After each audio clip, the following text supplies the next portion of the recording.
بسم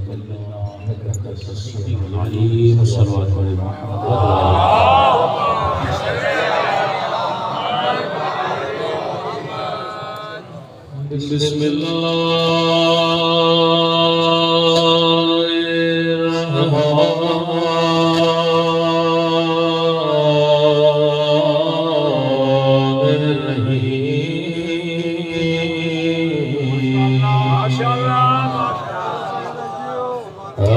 الحمد لله رب العالمين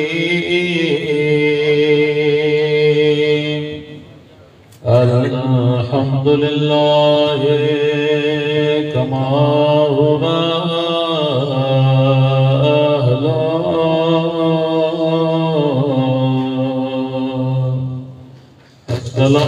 الصلاة والسلام على سيد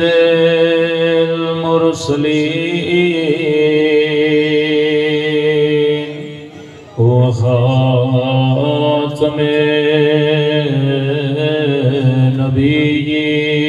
النبيين أبي القاسم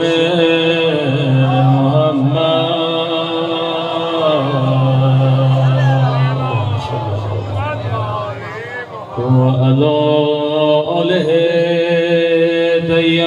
الطيبين الطاهرين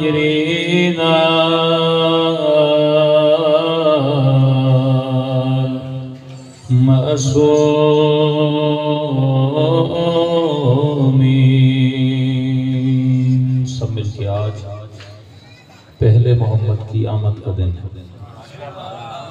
اور آخری محمد کی آمد کے ظہور کی دعا کریں. اللہم کل ولیک حجت ابن الحسن صلواتک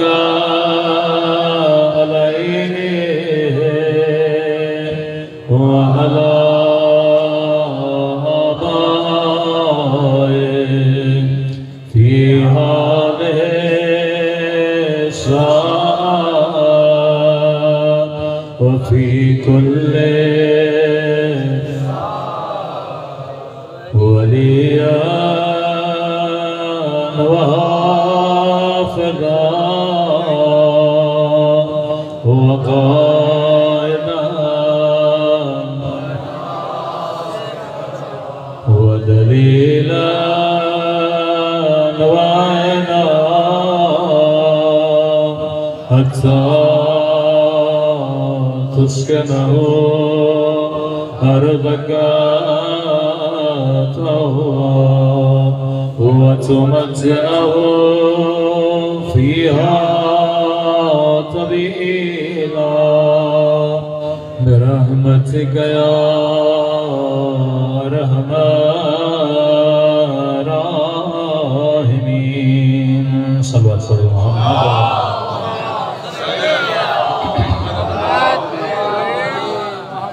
بسم اللہ الرحمن الرحیم. رب اشرح لي صدری ویسر لي امری واحلل عقدۃ من لسانی یفقهوا قولی. اما بعد فقد قال سبحانہ وتعالی فی محکم کتابہ بسم اللہ الرحمن الرحیم قد جاءکم من اللہ نور و کتاب مبین. صلوات پڑھیں محمد وعلی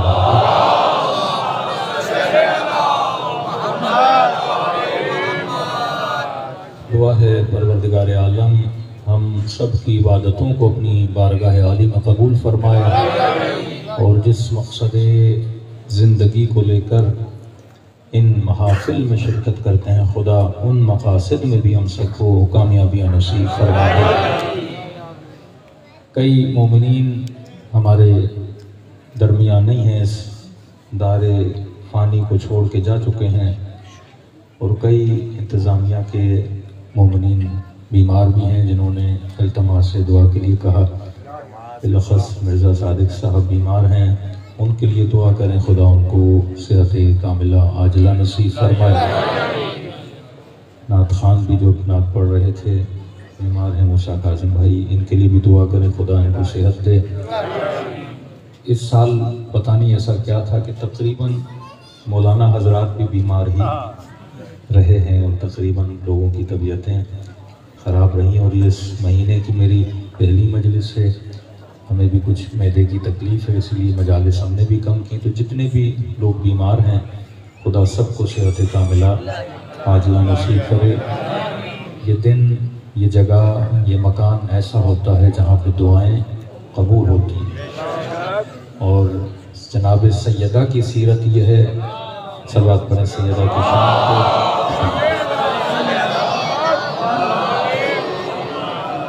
کہ سیدہ جب بھی دعا کرتی تھیں، بی بی کی سیرت یہ تھی، پہلے دوسروں کے لیے کرتی تھیں، پھر اپنے بچوں کے لیے کرتی تھی۔ یہ سیرت، یہ وطیرہ، یہ طریقہ اہل بیت کا طریقہ ہے، اور دعا کی قبولیت کی بھی گھڑیاں ہوتی ہیں، اور اس سے بہتر گھڑی کوئی ہو نہیں سکتی، اس سے بہتر کوئی جگہ ہو نہیں سکتی کہ جب اللہ یہ کہے کہ اے میرے پیارے رسول کہہ دے امت کو کہ جب بھی دعا کریں تو دعا کے شروع میں، دعا کے آخر میں صلوات پڑھا کریں۔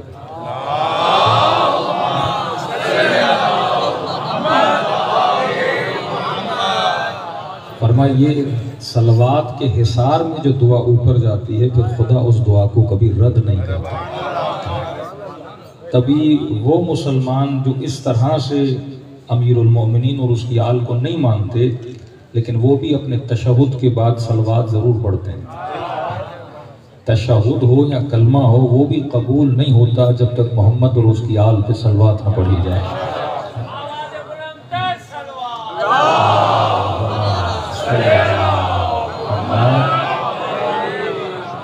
قبولیت کے لیے رسول کو اور اس کی آل کو لانا ضروری ہے، باقی اضافہ جس کا بھی کرنا ہے امت کرتی جائے، لیکن تشہد میں اس کا اضافہ نہیں کر سکتے۔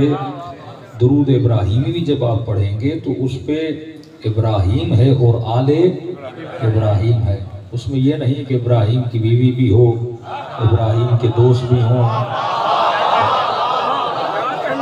ابراہیم کے پڑوسی بھی ہوں، کا نہیں۔ اللہ کا ایک طریقہ ہے، ایک سنت ہے۔ ابراہیم پر بھی جب درود بھیجا تو کہا ابراہیم والا آل ابراہیم، اور جب اپنے پیارے نبی پر بھی درود بھیجا تو کہا محمد پر اور آل محمد پر۔ تو یہ صحیح سنت کا طریقہ ہے، باقی آدمی کی اپنی مرضی ہے، جیسے چاہے ملاتا جائے، لیکن اللہ کی نماز میں وہ کسی کو ملا نہیں سکتا، اس میں یا محمد آتا ہے یا محمد کی آل آتی ہے۔ صلوات پڑھے محمد و آل محمد۔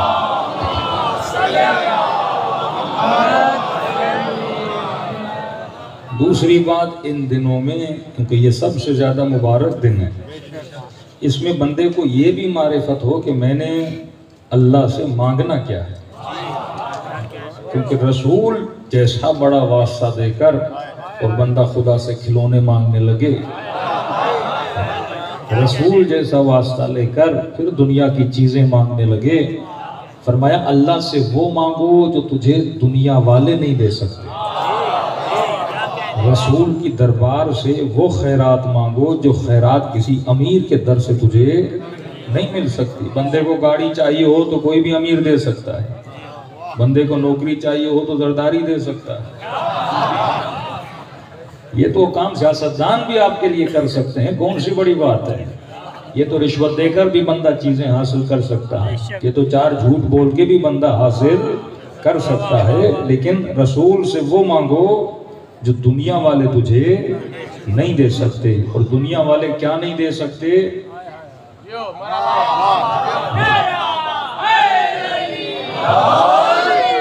سوچنا چاہیے نا کہ ہم کیا مانگیں جو مجھے دنیا والے نہیں دے سکتے۔ رسول سے وہ مانگو جو کوئی مفتی تجھے نہیں دے سکتا، رسول سے وہ مانگو جو کوئی مولوی تجھے نہیں دے سکتا، رسول سے وہ مانگو جو کوئی امتی تجھے نہیں دے سکتا، رسول سے جنت مانگو۔ مفتی جنت کا بتا سکتا ہے، جنت میں لے جا نہیں سکتا، مولوی جنت کا راستہ دکھا سکتا ہے، جنت کے دروازے تک لے جا نہیں سکتا، بڑے سے بڑا آیت اللہ ہو، وہ تجھے بتائے گا جنت میں ایسے جایا جاتا ہے، پر جنت کے دروازے تک لے جا نہیں سکتا۔ اگر کوئی جنت کے دروازے تک لے جا سکتا ہے وہ یا محمد ہے یا محمد کے نواسے حسن و حسین۔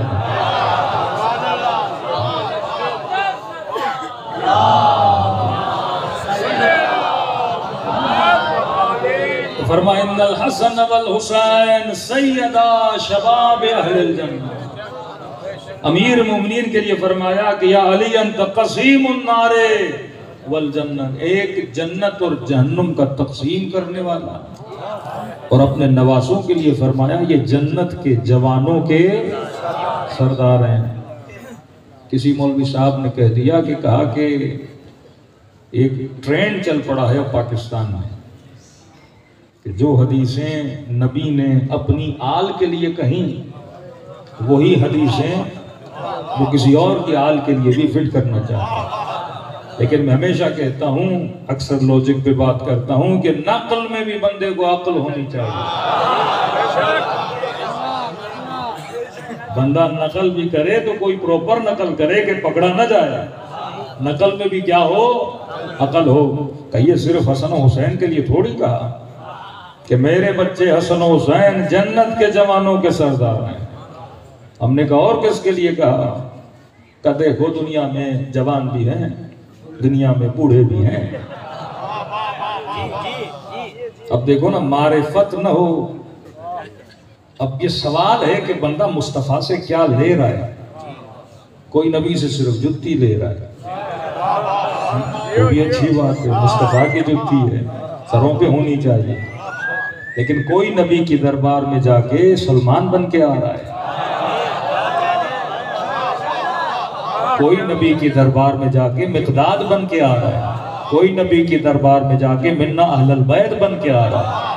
اب یہ ہر بندے کی اوقات ہے، وسعت ہے، معرفت ہے کہ دروازے سے جا کے کیا لیتا ہے۔ اگر میں نے زندگی میں مصطفیٰ سے علم حاصل نہ کیا، معرفت حاصل نہ کی، تو وہی ہے کہ میں وہی مانگوں گا جتنا میرا ظرف ہے۔ جس کا ظرف بڑا اس کی مانگ بڑی، جس کی معرفت زیادہ اس کی جھولی بڑی، اس کی عطا بڑی۔ تو کہا کہ یہ صرف حسن و حسین کے لیے نہیں ہے کہ جنت کے جوانوں کے سردار ہیں۔ کہا کہ نبی نے فرمایا کہ جنت کے بوڑھوں کے سردار فلاں فلاں ہیں۔ میں نے کہا نقل میں بھی کیا ہونی چاہیے؟ عقل ہونی چاہیے۔ ہمیں کوئی مسئلہ نہیں ہے کسی کی فضیلت سے، سارے با فضائل ہیں، لیکن فضیلت بھی وہ پڑھو جو مصطفیٰ نے کہی ہو۔ فضیلت وہ نہیں جو میں بیان کروں، فضیلت وہ ہے جو رسول کی زبان اطہر سے کسی کے لیے بیان ہو، وہ چاہے اپنے صحابی کے لیے بیان ہو یا اپنی اہل بیت کے لیے بیان ہو یا خدیجۃ الکبریٰ جیسی زوجہ کے لیے بیان ہو۔ لیکن بیان نبی کی زبان سے ہونی چاہیے، مفتی کی زبان سے نہیں کہ من گھڑت چیزیں بنا دے۔ میں نے کہا کہ نقل میں بھی عقل ہونی چاہیے۔ یہ توہین رسول بھی ہے کہ آج ایسی حدیثیں بنائی جائے اور نسبت کس کی طرف دی جائے؟ رسول خدا کی طرف دی جائے۔ اس سے بڑی کوئی توہین جناب رسول کی نہیں ہو سکتی۔ فرمایا جنت کے جوانوں کے سردار حسن و حسین ہیں اور جنت کے بوڑھوں کے سردار فلاں اور فلاں ہیں۔ میں نے کہا بندے خدا پہلے یہ فیصلہ کرو کہ جنت میں جوان جائیں گے یا بوڑھے جائیں گے۔ اگر جنت میں بوڑھا ہو کے جانا ہے تو آپ کے وہی سردار صحیح،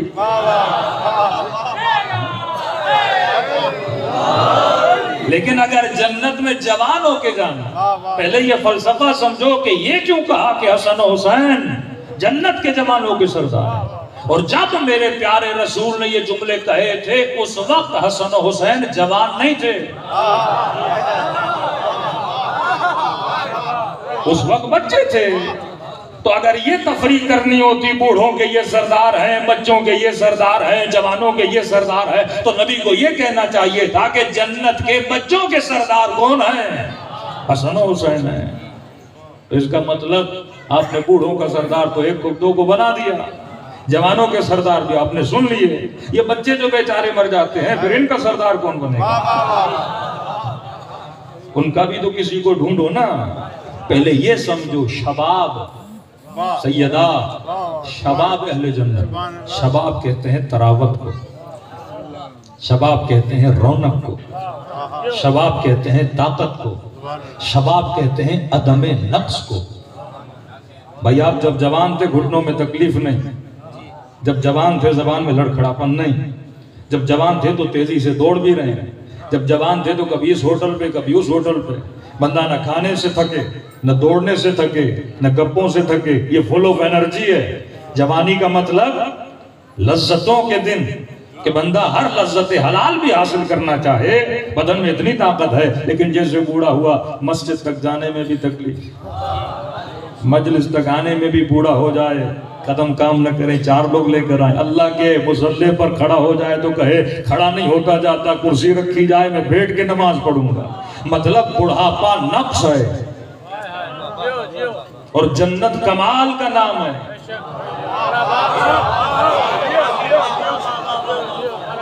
بڑھاپا کیا ہے؟ نقص۔ جنت کیا ہے؟ کمال کے کہا جہاں پہ غلمان ہیں، جہاں پہ حوریں ہیں، جہاں پہ دودھ کی نہریں ہیں، جہاں پہ شہد کی نہریں ہیں، جہاں پہ محل ہیں، جہاں پہ باغات ہیں۔ اب یہ بوڑھا جا کے وہاں کرے گا کیا؟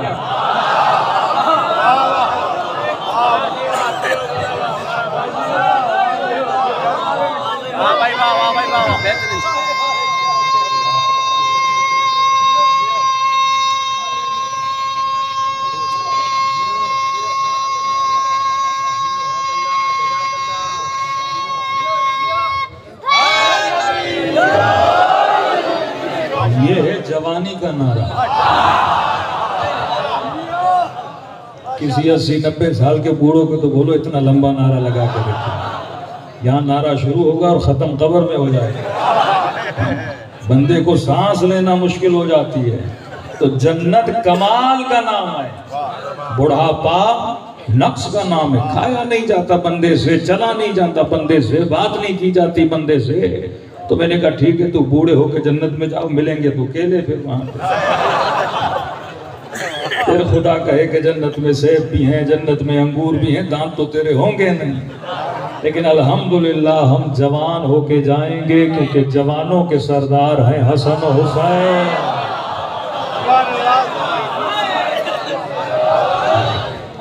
دوسری بات، جب نبی نے یہ حدیث کہی تھی تو شان یہ تھا کہ بعض بڈھی اور بڈھیوں کی چیخیں بلند ہو گئی کہ کہا کہ جنت کے جوانوں کے سردار حسن و حسین، اور فرمایا جنت میں جوان جائیں گے۔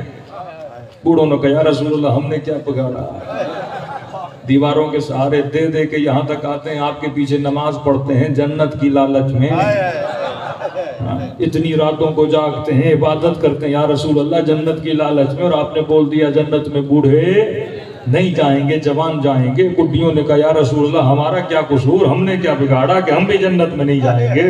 تو رسول نے فرمایا دیکھ بھی رہے ہو کہ جو نبی یہ حدیث پڑھ رہا ہے وہ خود بڑھاپے میں ہے۔ کہا میں تو سردار جنت ہوں، جب یہ بول رہا ہوں جنت میں بڑھاپا یا بوڑھے نہیں جائیں گے تو سمجھ نہیں رہے اس کا مطلب کیا، حکمت کو سمجھو۔ فرمایا جنت کمال ہے، جنت میں کوئی بوڑھا ہو کر نہیں جائے گا، یہاں بوڑھے ہو کے مرو گے ضرور، لیکن علی کی ولایت کی جوانی لے کر اٹھو گے۔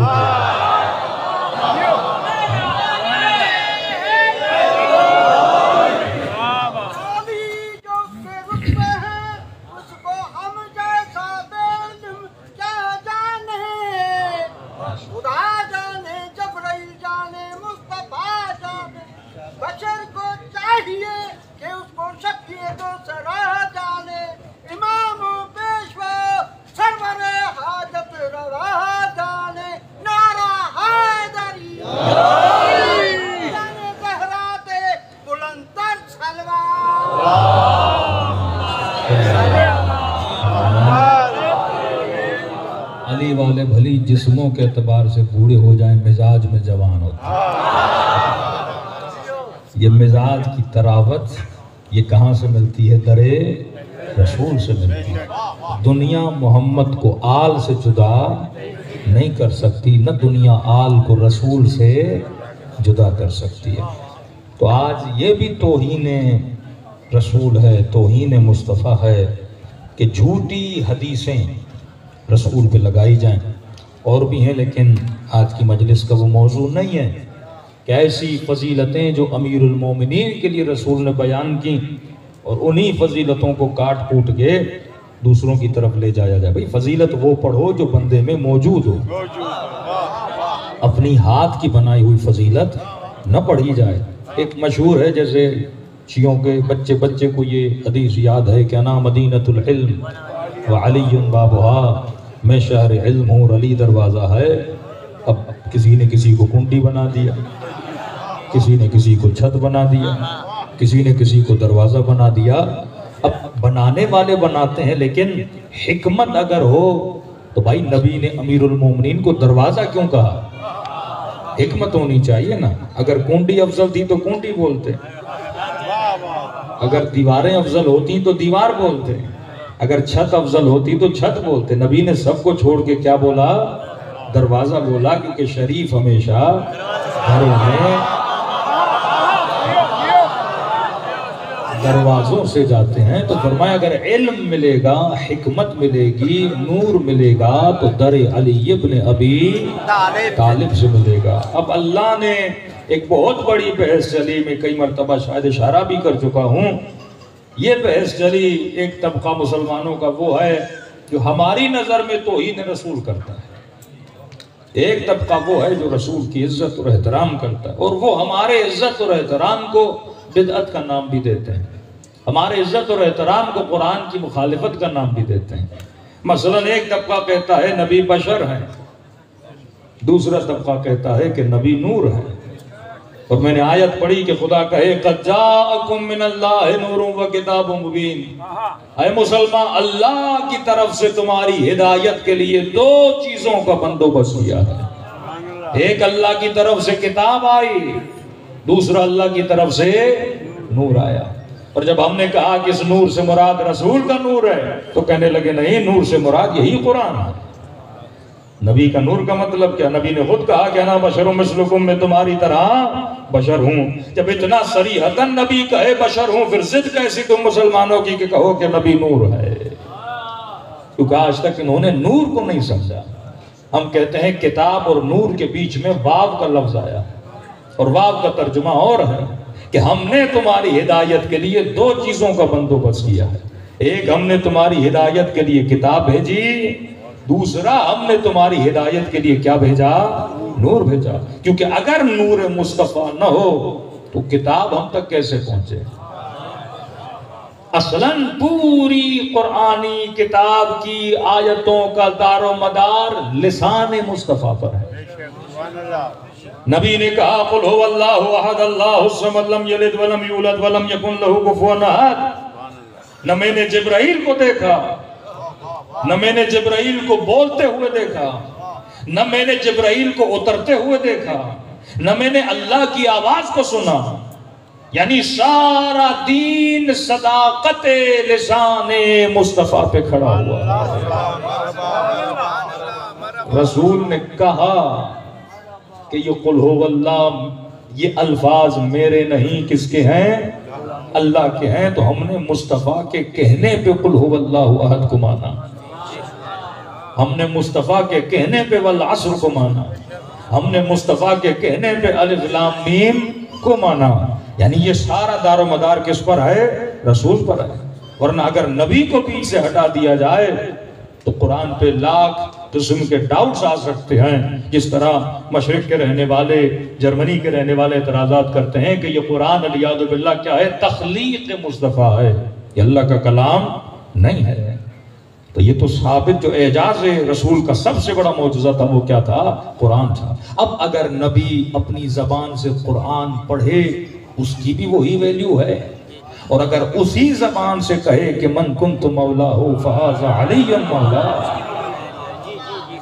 حدیث اور قرآن میں فرق یہ ہے، حدیث کلام رسول ہے من جانب خدا، قرآن بھی کلام رسول ہے لیکن مختص من جانب پروردگار عالم ہے. حدیث قدسی بھی خدا کا کلام ہے لیکن یہ اللہ کی مرضی ہے کہ اسے حدیث بنانا ہے یہ اللہ کی مرضی ہے کہ اسے قرآن کی آیتوں میں لانا ہے، یہ اللہ کی مرضی ہے کہ اسے میں نے حدیث میں یا حدیث قدسی میں شامل کرنا ہے، لیکن وہ بھی کلام کس کا ہے؟ پروردگار عالم کا ہے۔ اب کوئی مسلمان کہے کہ میں قرآن کی مثلاً قل هو اللہ احد پہ تو عمل کروں گا، لیکن یہ جو نبی کا جملہ ہے مثلاً انا مدینۃ العلم وعلی بابها، یا یہ جو جملہ ہے کہ من کنت مولاه فهذا علی مولا، میں اس کو ماننے کے لیے تیار نہیں ہوں۔ تو جس طرح قرآن کے ایک حرف کو نہ ماننے سے بندہ بے ایمان بن جاتا ہے، اسی طرح نبی کی حدیث کے ایک حرف کو نہ ماننے سے بھی بندہ بے ایمان بن جاتا ہے۔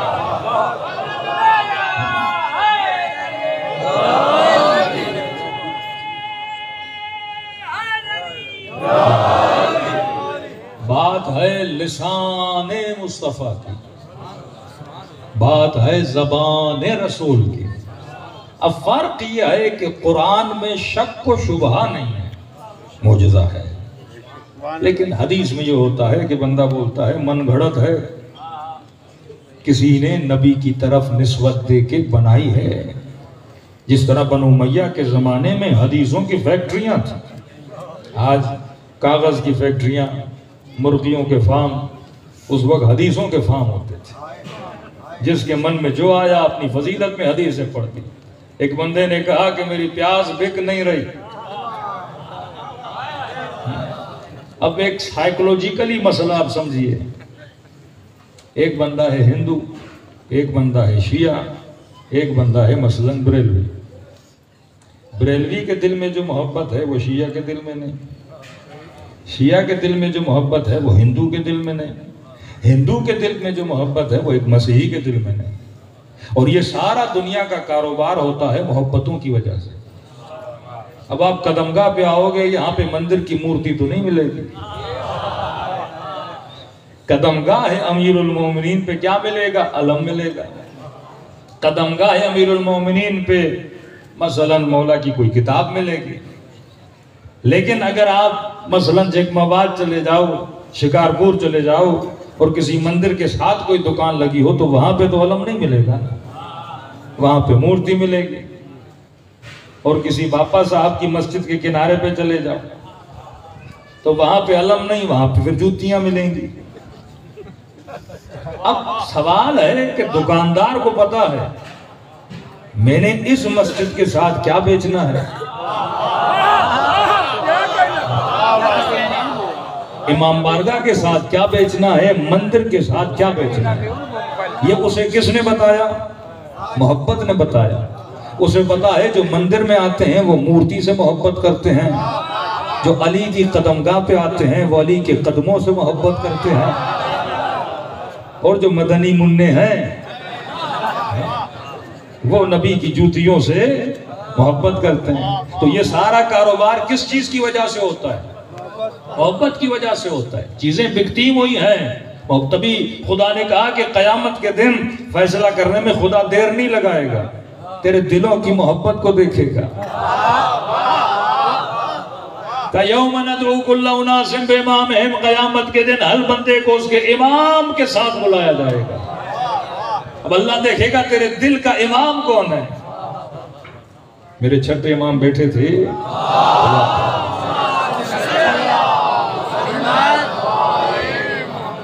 میرے چھٹے امام بیٹھے تھے اور امام ابو حنیفہ پہنچے تو میرے چھٹے امام کے ہاتھ میں عصا تھی۔ ان کی نگاہ جیسے عصا پہ پڑی، کہا کہ فرزند رسول یہ کس کی عصا ہے، کافی پرانی لگ رہی ہے۔ تو میرے پیارے مولا نے کہا کہ یہ میرے جد امجد رسول کی عصا ہے۔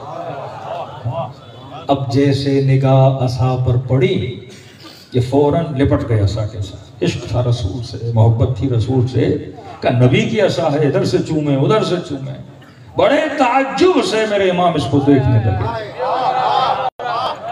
کہا اتنی محبت مصطفیٰ سے، کہ فرزند خود کہہ بھی رہا ہے فرزند رسول، عصا رسول کی ہے، فرزند رسول۔ اب شیعہ بھی محبت کرے، سنی بھی محبت کرے، لیکن یہ مختلف چیزیں ہمارے ہاتھوں میں کیوں ہوتی ہیں؟ کیونکہ محبتوں میں تفریق ہوتی ہے۔ جس کے دل میں جتنی محبت ہوگی، رسول کا کام کیا تھا دنیا میں آ کر؟ بندوں کے دلوں میں خدا کی محبت کو پیدا کرنا۔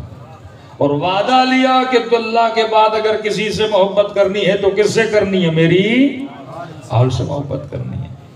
اب یہ سارے جھگڑے محبت کی وجہ سے، ورنہ آپ ایک معاملہ دیکھیں کہ مثلا ایک ہندو بھی پتھر کو چومتا ہے، مورتی پتھر کی ہے اسے چومتا ہے، مسلمان کہتا ہے کفر ہے، بدعت ہے۔ شیعہ نے سجدگاہ کو چوما، کہا دیکھو ہندوؤں والے کام کر رہے ہیں، ہندو بھی پتھر کو چومے، یہ بھی پتھر کو چومے، کبھی لکڑی کو چومے، لیکن کام سب کے ایک ہی ہیں، کام سب کے۔ بڑے سے بڑا وہابی طواف خانے خدا کرنے کے بعد حجر اسود کو چومنے کے پیچھے ہوتا ہے۔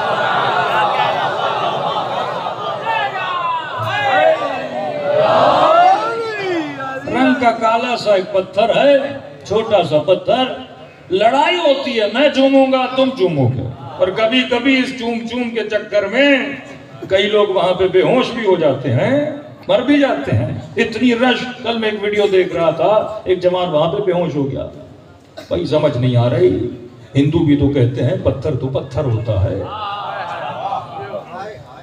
کہا ہم چومیں کافر، تم چومو مسلمان۔ حاجی ہم کپڑے کو چومیں بدعتی، اور یہ غلاف خانہ خدا کو پکڑ کے فوجی ادھر سے دوڑائیں کہ کپڑا نہ پھٹ جائے۔ کہا نہیں، اب خانہ خدا کی دیواریں بھی تو پتھر سے بنی ہیں۔ 5 منٹ کے لیے سوچو، ہندو صبح سے شام تک مورتی بنا کے پتھر کے پیچھے، اور مسلمان ٹکٹیں بھر کے مکے جاتا ہے، ایک پتھر کا گھر بنا ہوا ہے۔ اب ہندو تو اسی نگاہ سے دیکھ رہا ہے نا، تو بھائی ہم مورتیاں رکھ کے چومیں تو ہم کافر، اور یہ بھی تو وہی کام کر رہا ہے، مکے جاتا ہے خرچہ کر کے، اور ایک پتھر کا گھر ہے اور اسی کا طواف کرتا رہتا ہے۔ کبھی معرفت کی نگاہ سے دیکھو نا، مسئلہ نہ کپڑے کا ہے، نہ پتھر کا ہے، نہ لکڑی کا ہے، مسئلہ محبت کا ہے۔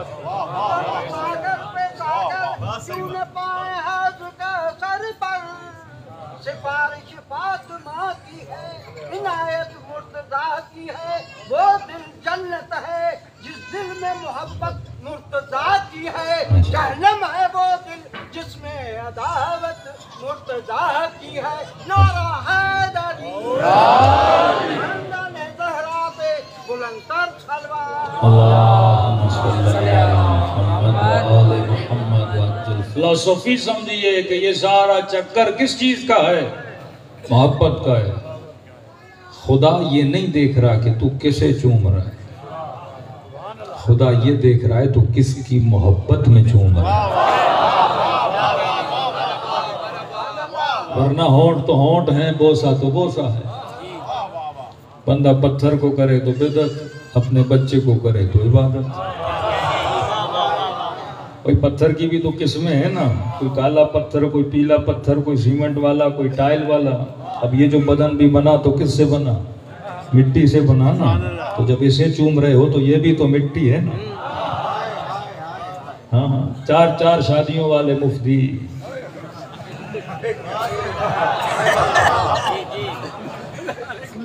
22 بچے رکھے ہیں، مجھے نہیں پتا یہ دن میں کتنے بوسے دیتے ہیں، لیکن شیعہ علم کو چوم لے تو بہتر۔ اب ہم بھی علم کو دن میں کتنی بار چومتے ہوں گے، ہفتے میں کتنی بار قدم گاتے ہوں گے۔ اب یہ بوسے بھی کاؤنٹ کر لو تو مہینے میں کوئی 10 بوسے ہو جائیں گے علم پاک کو، اور تو کتنی مٹیوں کو چوم رہا ہے۔ وہ بدعت نہیں ہے۔ سوال یہ ہے کہ کس کی محبت میں بوسہ دے رہا ہے۔ محبت اگر حلال ہے تو چومنا عبادت ہے،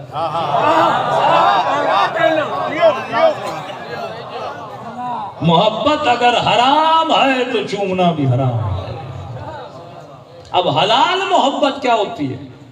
سارا مسئلہ یہی ہے۔ ہم سے سوال کریں کہ علی سے محبت، رسول سے عشق، تو سوال یہ ہوگا کہ عشق رسول عاقلانہ ہے کہ نہیں، عشق علی عاقلانہ ہے کہ نہیں۔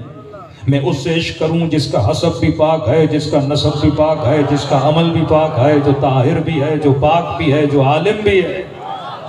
یا اس سے عشق کروں جس کی ولادت کا پتہ نہیں، جس کے باپ کا پتہ نہیں، جس کے عمل کا پتہ نہیں، جس کے کردار کا پتہ نہیں؟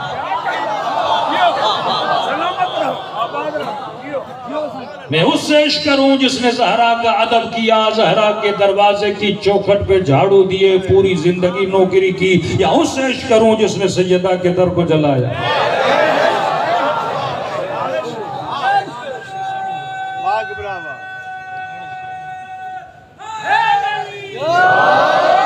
تو کس سے عشق کرے گا جس نے رسول پہ سر پر کوڑا کرکٹ پھینکا، جس نے پتھر مارے، جس نے اذیتیں دیں، جس نے مجنون کہا، کسی نے کاہن کہا، کسی نے ساحر کہا، کسی نے تجھ نام دیے؟ کیا ان سے عشق کرو گے یا ان سے کرو گے جنہوں نے مرہم رکھا، جنہوں نے مصطفیٰ کو دلاسے دیے، جنہوں نے جانیں قربان کی؟ تو عشق حلال ہونا چاہیے، دوسرا محبت عاقلانہ ہونی چاہیے۔ ساری زندگی یہی رسول اور آل رسول سکھاتے رہے گئے، ہمارے ماننے والوں کبھی جاہلانہ محبت نہ کرنا۔ کعبے کو بھی بوسہ دے رہے ہو، کوئی بت کو بھی بوسہ دے رہا، لیکن یہ دیکھو کعبے کو بوسہ دینا عقل کے مطابق ہے کہ نہیں؟ بت کو بوسہ دینا عقل کے مطابق ہے کہ نہیں؟ کسی امیر کے کپڑوں کو بوسہ دینا عقل کے مطابق ہے یا عباس کے علم کو بوسہ دینا عقل کے مطابق ہے؟ آج یہ محبتوں نے پورے معاشرے کو تباہ و برباد کیا ہوا ہے۔ ایک مسلمان کو قرآن کی آیت سناؤ، نبی کی حدیث سناؤ، تو سننے کے بعد بھی یہ بولتا ہے اس کے بارے میں میرے مفتی کا کیا کہنا ہے، میرے مرشد کا کیا کہنا ہے؟ کیا تم نے اپنے مرشد کو نبی سے پہلے رکھا؟ تم نے مفتی کو نبی سے پہلے رکھا؟ قرآن کی صراحتاً آیت ہے کہ اجر رسالت یہ ہے کہ میری آل سے محبت کرو، صراحتاً نبی کی حدیثیں موجود ہیں، لیکن کہتا نہیں میرا مفتی کیا کہتا ہے، میرا مولوی، مطلب اس کے دل میں مصطفیٰ کی اتنی محبت نہیں ہے جتنے اپنے مفتی کی محبت ہے۔ یہ حرام محبت ہے۔ محبت ذیل میں ہونی چاہیے۔ مثلاً میں خدا سے بھی محبت کروں اور برابر میں، مثال دے رہا ہوں، آل رسول ہیں، رسول ہیں، اولاد رسول، فرما برابر نہیں، یہ اللہ کی محبت، اس کے ذیل میں رسول کی محبت، اس کے ذیل میں اہل بیت کی محبت، کیونکہ ان سے بھی محبت کر رہے ہو اس کی وجہ سے۔ اگر ہم عاشق حسین ہیں کس کی وجہ سے؟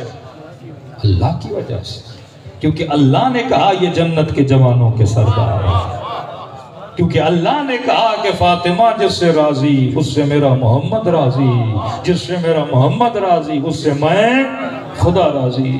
اب لاکھ بتاؤ وہ کس سے راضی تھی؟ نہیں تھی، کہتا نہیں میرا مفتی کیا کہتا ہے۔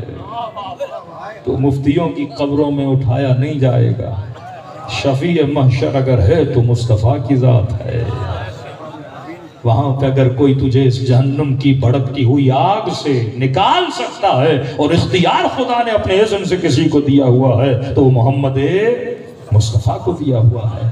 تو فرمائے محبت اگر حلال ہو اور عاقلانہ ہو، جب عقل نے تسلیم کیا کوئی خدا ہے، جب عقل نے بولا اگر خدا ہے تو اس نے شریعت دی ہے، اور اسی خدا نے بولا کہ یہ میرا گھر ہے، اسی خدا نے بولا یہ پتھر جنت سے آیا ہوا ہے، تو اب میں کس کی محبت میں بوسہ دے رہا ہوں؟ اللہ کی محبت میں بوسہ دے رہا ہوں۔ لیکن اگر کوئی بت کو بوسہ دے رہا ہے، نہ کسی خدا نے بولا یہ میرا بت ہے، نہ کسی نبی نے بولا یہ میرا بت ہے، بعض چیزیں میری بنائی ہوئی ہیں، بعض چیزیں اللہ کی بنائی ہوئی ہیں، بعض امام اللہ کے بنائے ہوئے ہیں، بعض امام مکے والوں کے بنائے ہوئے ہیں۔ تیرے ہاتھوں کے تراشے ہوئے بت اور ہیں اور ابراہیم کے ہاتھوں سے بنا ہوا کعبہ اور ہے۔ محبت اگر عاقلانہ ہو جائے، بندہ شادی کرتا ہے حلال رشتہ ہے، شادی کرنا عقل کا تقاضا ہے، اب بیوی سے محبت کرے، بچوں سے محبت کرے، یہ خلاف عقل نہیں ہے۔ فرمایا یہ محبت عبادت میں شمار ہو جاتی ہے۔ لیکن خدا نخواستہ کوئی جوان غلط رشتے میں چلا جائے، بغیر نکاح والے رشتے میں چلا جائے، ٹیلی فون کے ذریعے، ای میل کے ذریعے، فیس بک کے ذریعے آج معاشرہ جن بیماریوں میں جکڑا ہوا ہے، تو سوال یہ اٹھتا ہے یہ بولنا بھی حرام، ملنا بھی حرام، ہاتھ لگانا بھی حرام، دیکھنا بھی حرام۔ اب آپ کہو گے بات تو ایک ہی ہے، نہیں، اس میں عقل شامل ہے، اس میں جہالت اور شیطان شامل ہے۔ کیوں کہا کہ اللہ ولی الذین آمنوا یخرجہم من الظلمات الی النور؟ اگر مصطفیٰ کے نور کے ماننے والے ہو تو خدا تجھے اندھیروں سے نکال کر حلال محبتوں میں لا کے کھڑا کرتا ہے۔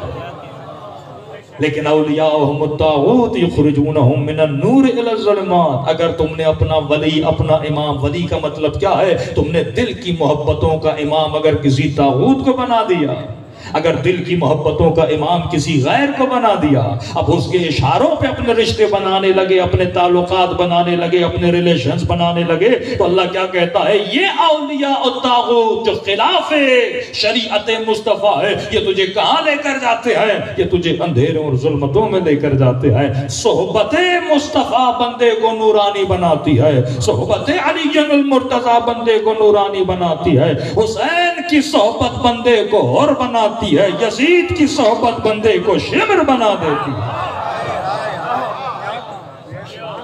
دل کا پیالہ وہی ہے، محبتیں الگ ہیں۔ اگر صحیح محبت آ جائے تو بندہ شہید حمزہ بن جاتا ہے، اگر غلط محبت آ جائے تو بندہ ابو لہب اور ابو جہل بن جاتا ہے، اگر صحیح محبت آئے تو بندہ عاشق علی بن جاتا ہے۔ محبت عاقلانہ ہونی چاہیے۔ میں کئی مجلسوں میں کہتا ہوں، تیرا تعلق، تیرا رشتہ، تیرا مرشد، تیرا آقا، تیرا مفتی، تیرا عالم جسے بھی تو مانتا ہے، عقل کے ذریعے سے مانا کرو، جہالتوں میں نہ پھنسا کرو۔ آج 80% مسلمانوں کا معاشرہ جاہلوں کے پیچھے لگا ہوا ہے۔ میرا مرشد ہے، میرا آقا ہے، میرا پیر ہے، میرا مولوی ہے، میرا مفتی ہے، لیکن اگر اس کے پیچھے جاؤ نہ عقل کی بات ہے، نہ اس میں کوئی شامت ہے، نہ اس میں کوئی نبی خدا کی سیرت پہ عمل نظر آتا ہے، تبھی معاشرے بکھار کا شکار ہو جاتے ہیں۔ لیکن جنہوں نے عقل کو فالو کیا، وہ لاکھوں کے لشکر کو چھوڑ کر حسین کے خیمے میں آ کے بیٹھ گئے۔ سلمان تابع عقل تھا، میثم تابع عقل تھا۔ جب عقل نے اصل فیصلہ کر دیا کہ علی کے در کی جدائی جہنم کا نام ہے، زبان کٹا دی پر علی کو نہیں چھوڑا، بازو کٹا دی علی کو نہیں چھوڑا۔ ابتدا میں جن اصحاب نے اپنی جان رسول پہ قربان کی، کس لیے قربان کی؟ کیونکہ سمجھ چکے تھے جناب عمار کی والدہ پہلی شہیدہ ہیں، شکم میں بچہ تھا، دونوں ٹانگوں میں رسیاں باندھ کے جسم کے 2 ٹکڑے کر دیے گئے۔ صرف اتنا بولا کہ مصطفیٰ کو کچھ کہو، کہنے کے لیے تیار نہیں تھی۔ آج ایک سوال کر رہا ہوں، گھروں میں جا کے سوچئے گا۔ 23 سال ہے میرے نبی کی تبلیغ، 23 سال اعلان نبوت کے بعد۔ وہ رسول جو مکے میں رہتے تھے، مکے والے لوگوں کا مزاج یہ تھا کہ جب اعلان کیا پتھر مارے۔ حیوانوں کی جو اوجری ہوتی ہے، گندگی جس میں ہوتی ہے، گلیوں سے گزرتے تھے، وہ گندگی سر پہ پھینکتے کہ جناب سیدہ چھوٹی جی کہتی ہیں بابا جب گھر آتے تھے گندگیاں سر پہ، کہتی میں اپنے ننھے ننھے ہاتھوں سے بابا کے سر سے گندگیاں ہٹاتی تھی۔ گلیوں سے گزرتے تو مکے کی عورتیں سروں پہ کچرا پھینکتی، خون سے رنگین ہو جاتے، اتنے پتھر رسول کو مارے جاتے۔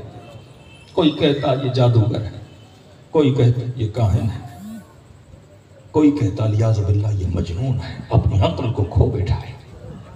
لیکن عجیب انقلاب آیا رسول نے۔ 23 سال کے بعد یہی جو پتھر مار رہے تھے، جو کچرا پھینک رہے تھے، جو توہین کر رہے تھے، اب یہ جانیں قربان کرنے کے لیے تیار۔ جب نبی اپنا آخری خطبہ دے رہے ہیں تو مسلمانوں کی آنکھوں سے آنسو نہیں رک رہے تھے۔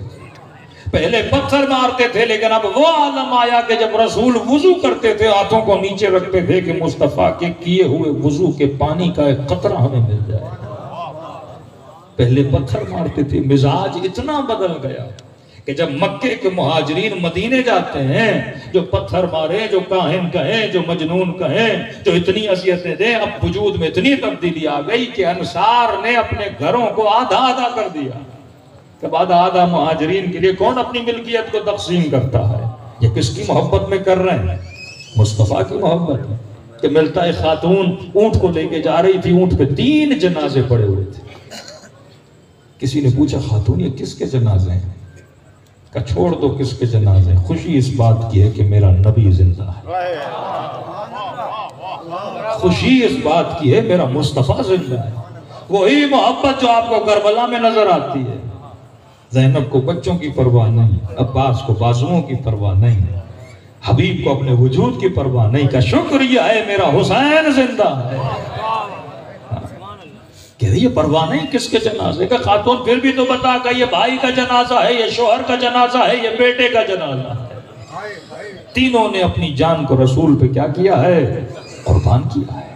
اتنی تبدیلی مزاج میں آ گئی کہ دوڑے دوڑے منتظار کریں کہ رسول گھر سے کب نکلتے ہیں، مسجد میں کب آتے ہیں، ہم ہاتھوں کا بوسہ دیں۔ پوری رات کا جاگنا، سفر میں نبی کے ساتھ جانا، شیب ابی طالب میں اتنی زحمتیں رسول کے ساتھ اٹھانا۔ بھائی 23 سال میں نبی نے ایک معاشرے کو کیا کیا؟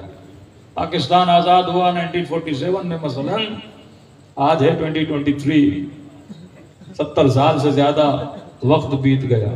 تو سوال کریں گے نا معاشرہ کیا تھا کیا بنا؟ اگر نا اہلوں کے ہاتھ میں معاشرہ آئے تو قوموں کا یہ حال ہوتا ہے۔ اگر مصطفیٰ جیسے نبی کے ہاتھ میں معاشرہ آئے تو 23 سال کے بعد یہ قربانی کا عالم ہوتا ہے۔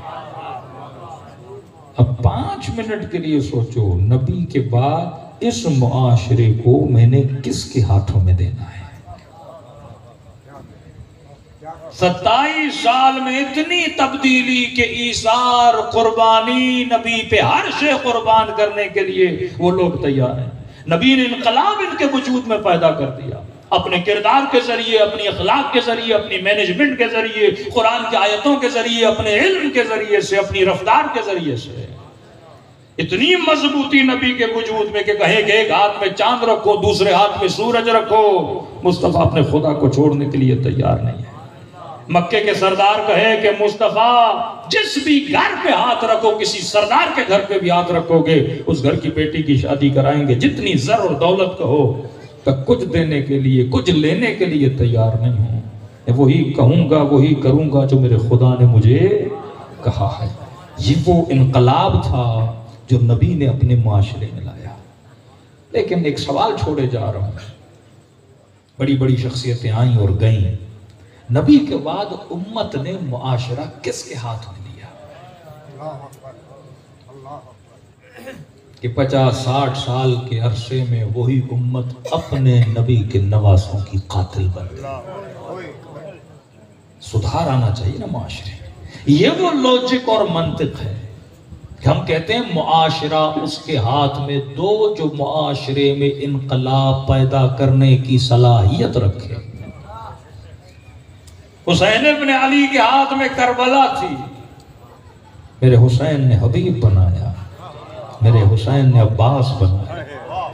مولا علی کی حکومت اگر علی کے گھر تک اگر محدود تھی تو علی نے اپنی تربیت کے اندر حسین بنایا، حسن بنایا، عباس بنایا، اور امام حسین نے اپنی تربیت کے اندر علی اکبر بنایا، قاسم بنایا۔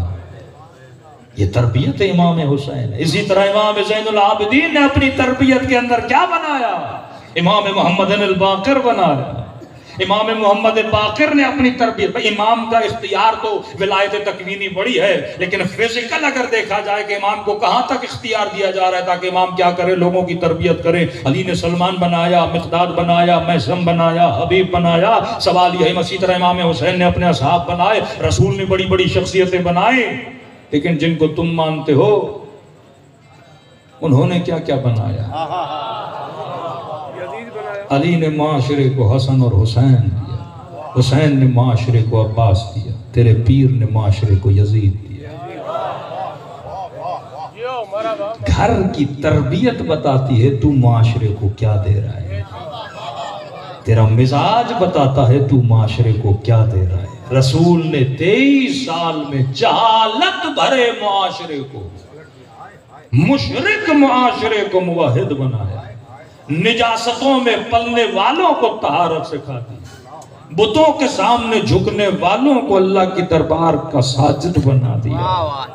یہ نبی کی تربیت کا اثر تھا۔ چھوڑیں دوسروں کو، اب سوال یہ ہے کہ ہم جو یہاں پہ نبی کا میلاد منانے آئے ہیں، ہم کیا کریں کہ میرے معاشرے میں تبدیلی آئے۔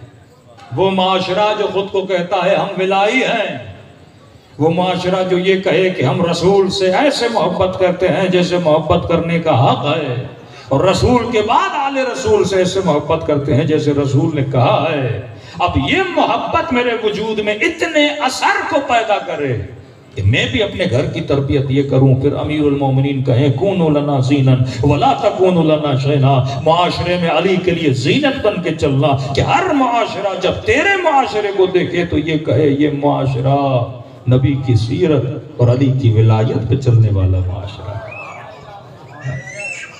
اگر قاسم آباد میں 100 گھر شیعوں کے ہیں اور 500 گھر اہل سنت کے ہیں تو کوئی فرق تو ہونا چاہیے نا ان 100 گھروں میں اور ان 500 گھروں میں۔ دور سے دیکھ کے پتہ لگے کہ یہ کس کا گھر ہے، کہ علی اور رسول کے ماننے والے کا گھر ہے۔ 3 چیزیں بتاؤں اور زحمت کو تمام کروں۔ رسول کی زندگی کے 3 پہلو ہیں، میری طرف سے ہدیہ لے کر جائیے گا گھروں کی طرف۔ 3 پہلو ہیں، وہ رسول نے یا آل رسول نے۔ ان 3 پہلوؤں کے علاوہ 3D جس طرح بولتے ہیں نا، ایک چیز پڑھی اس کے 3 اینگل ہیں۔ اب سوال یہ ہے کہ کس مسلمان نے کون سا اینگل لیا، کس مسلمان نے کون سا اینگل نہیں لیا۔ ایک مرتبہ آدمی آتا ہے قدم کا امیر المومنین پہ، صرف قدم کو دیکھتا ہے، بوسہ لے کے چلا جاتا ہے۔ ایک نہیں آتا ہے، کہتا ہے علی مجھے اس قابل بنا کہ میں تیرے قدموں کو دیکھ کر انہی نشانوں پہ چلنا سیکھوں۔ کچھ ہیں مسلمان جو جاتے ہیں خانہ خدا کا طواف کر کے شیطان کو کنکریاں مار کے واپس آ جاتے ہیں۔ شیطان بھی دیکھ کے مسکراتا ہے، یہ خود شیطان ہے، مجھے کیوں مار رہا ہے؟ بھائی کوئی فلسفہ ہے کنکری مارنے کا نا، پتہ ہی نہیں کیے جا رہا ہے۔ 40 پہ تھا میں سال، کئی ایسے ظاہروں کو میں نے دیکھا۔ چلو اللہ کا کرم ہے، شفقت ہے، رحمت ہے کہ خدا تجھے بلاتا ہے۔ امام حسین اپنی کربلا بلاتے ہیں، لیکن پتہ ہی نہیں، آتے ہیں دن بھر ہوٹلوں میں سوتے رہتے ہیں، امام حسین کے حرم میں جاتے ہیں، بوسہ دے کے واپس آ جاتے ہیں۔ اب ان کے ذہن میں یہ ہے کہ زری کو بوسہ دیا تو بس زیارت ہو گئی، یہ بھی نہیں پتا تو رکعت نماز زیارت ہے، اذن دخول ہے، وہ زیارت پڑھنی جو چھٹے امام نے پڑھی، جو جناب انصاری نے پڑھی۔ کچھ چیزوں کے آداب ہوتے ہیں، کیا لینے گئے تھے، کیا لے کر آئے، تمہارے دل کا رشتہ حسین کے ساتھ بنا کہ نہیں، محبت سے جڑی کہ نہیں، دل کے پیالے کو حسین کی معرفت سے بھر کے آئے کہ نہیں۔ پاکستان آتا کہتے ہیں بڑا اچھا کھانا ملا، بڑی اچھی سبیلیں تھیں۔ یہ کھانے تو یہاں بھی فوڈ اسٹریٹ پہ چلے جاؤ بڑے لگے ہوئے ہیں، تو کھانا کھانے گیا تھا، تو سبیلیں دیکھنے گیا تھا، تو حسین سے خیرات معرفت لینے گیا تھا، تو متصل ہونے گیا تھا اپنے امام سے۔ اتصال قلبی جب تک اپنے مولا سے نو فائدہ نہیں، اتصال قلبی جب تک رسول سے نو۔ مختصر کروں، تھکاوٹ نہ دوں آپ کو۔ 3 پہلو ہیں رسول کی زندگی کے۔ پہلا پہلو غور سے سنیے گا کہ نبی کیا پہنتے تھے، کیا کھاتے تھے، کیسے گھر میں رہتے تھے، کیسی سواری رکھتے تھے، کن گلاسوں میں پانی پیتے تھے، ایک یہ پہلو ہے۔ لیکن اگر عقل کے ذریعے سے سوچو گے اس نبی کی زندگی کے پہلو کا میری زندگی سے کیا لنک ہے؟ آج ایک بڑا مسلمانوں میں چل رہا ہے نا، نبی یہ پہنتے تھے ہم یہ پہنیں گے، نبی مسواک تو ہم مسواک، نبی کے بال بڑے تو ہمارے بال بڑے۔ کسی نے کہا نبی کی شلوار ٹخنوں سے اوپر تھی، میں نے کہا اس زمانے میں شلوار تھی نہیں، عرب آج بھی شلوار نہیں پہنتے، عرب دھوتی پہنتے ہیں، آج بھی عرب کیا پہنتے ہیں؟ دھوتی پہنتے ہیں، کچھ گھٹنوں کے اوپر کچھ گھٹنوں کے نیچے۔ یہ شلوار تو بعد کی ایجاد ہے، اس زمانے میں فیشن جیسے بدلتا ہے، کپڑوں کی رواج بدلتا ہے۔ اب بولیں کہ سارے پاکستانی نبی کے سنت پہ عمل نہیں کرتے کیونکہ جبہ نہیں پہنتے۔ نبی کیا پہنتے تھے؟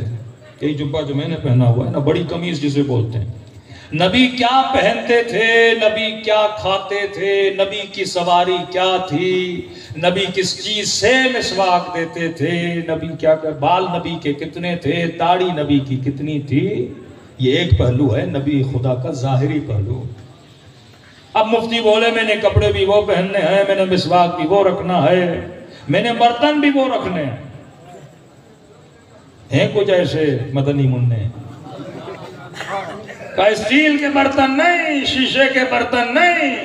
نبی کے زمانے میں شیشہ نہیں تھا، یہ نہیں تھا، وہ نہیں تھا، مٹی کے برتنوں میں پانی پئیں گے کیونکہ رسول نے پیا تھا۔ زلفیں بڑی بڑی رکھیں گے کیونکہ نبی نے رکھی تھی۔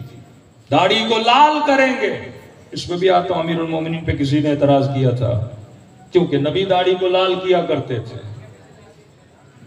تو کل سے میں ایک اعتراض کرتا ہوں کہ بریانی بھی نہ کھاؤ، نبی نے کبھی بریانی نہیں کھائی۔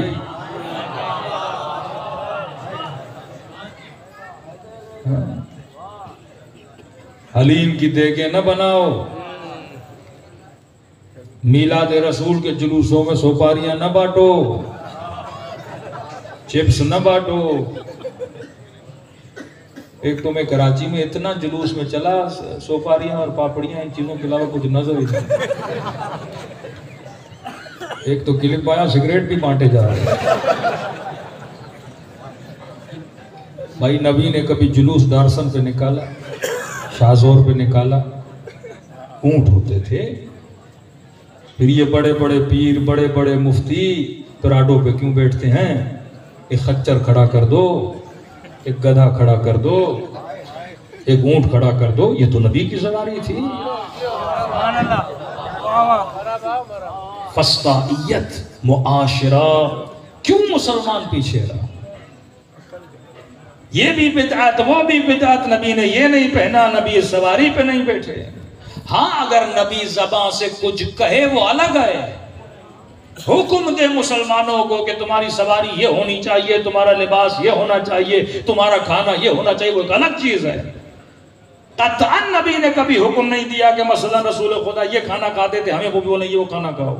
ہر معاشرے کا کھانا الگ ہوتا ہے، پھر معاشرہ ایک جمود کا شکار ہو جائے گا۔ اس کی تفصیل میں آتا ہوں۔ پہلا پہلو یہ کہ نبی کیا پہنتے تھے، نبی کیا کھاتے تھے، نبی کی سواریاں کیا تھیں، نبی کا گھر کیسا تھا۔ ایک مومنہ نے کہا مولانا میرے شوہر نے زندگی کو اجیرن کر دیا۔ میں نے کہا کیا ہوا؟